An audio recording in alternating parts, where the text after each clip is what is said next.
Hey everyone, welcome to Atomic Logic TV. In today's video, I wanted to talk about the Mandela Effect. Now, the Mandela Effect, if you don't know already, is something where when people are going about their everyday lives, they notice small little differences that they didn't notice before. And an example of that would be what you see here with this Looney Tunes logo. So, when I was a kid, I used to watch some of these Looney Tune cartoons, and I used to remember where this Bugs Bunny logo would pop up. And I remember there being two O's in it, Looney Tunes. But apparently, it's always had a U. So what I remember as tunes with two O's has never existed.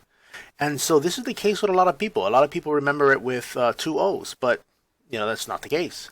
So I thought this was interesting because, a mass amount of people are experiencing the same thing. And I thought, if this isn't psychological and this is really happening, then there's got to be a good explanation for it. So, I researched this a little bit and I came across something called the D-Wave computer.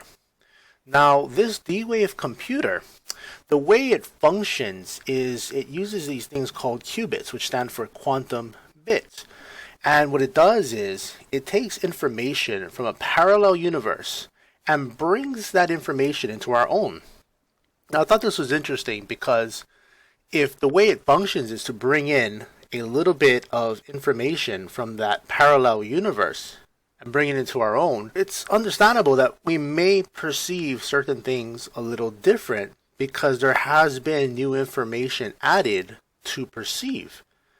And that could be an explanation, what I think actually is the explanation to why, if this is really the case, that this Mandela Effect is happening, why we're experiencing it.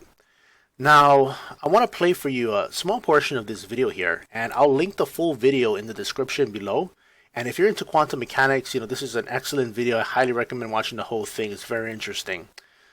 Jordy Rose, the founder of D-Wave, he's going to talk about the details and how this exactly works. So I'm going to play the clip for you, and then after it's done, I will come back and we'll talk about it. At the heart of this big box is a tiny chip about the size of your thumbnail. And on this chip resides all of the wonder and magic that makes this thing go.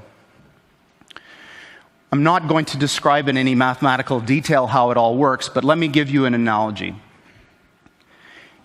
In quantum mechanics, there's this concept that a thing can exist in two states which are mutually exclusive at the same time, quote unquote. And I'm using those words because the English language was developed before we had concepts to describe what these things actually are doing. But I'm going to give you a roundabout way of understanding this. Imagine that there really are parallel universes out there, and now imagine you have two that are exactly identical in every respect, all the way out to the horizon as far as we can see, down to the last little atomic detail of every single thing, with only one difference. And that's the value of a little thing called a qubit on this chip, which is a contraction of quantum bit. And that qubit is very much like a bit or a transistor in a conventional computer. It has two distinct physical states, which we call 0 and 1 for bit. In a conventional computer, these are mutually exclusive. That device is either one or the other and never anything else. In a quantum computer, that device can be in this strange situation where these two parallel universes have a nexus, a point in space where they overlap. And when you increase the number of these devices, every time you add one of these qubits, you double the number of these parallel universes that you have access to, until such time when you get to a chip like this, which is about 500 of these bits, you have something like 2 to the 500th power of these guys living in that chip. So the way I think about it is that the shadows of these parallel worlds overlap with ours. And if we're smart enough, we can dive into them and grab their resources and pull them back into ours to make an effect in our world. Now, this may sound very odd to you and bizarre, and in fact, I am using language that a normal theoretical physicist probably wouldn't use. But this is what I'm telling you is absolutely correct and in line with the way that these things actually work. All right, so as you saw there, Jordy Rose explained it where you're pulling that information from that parallel universe into our own. And with that added information, that's what I'm thinking is the cause of the Mandela effect.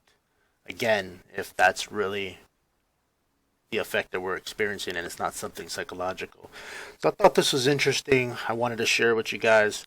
If you have any questions, comments, please in the comments below, give me a post there and I'll take a look. And if you have any suggestions for future videos, anything I could have done better, please let me know as well.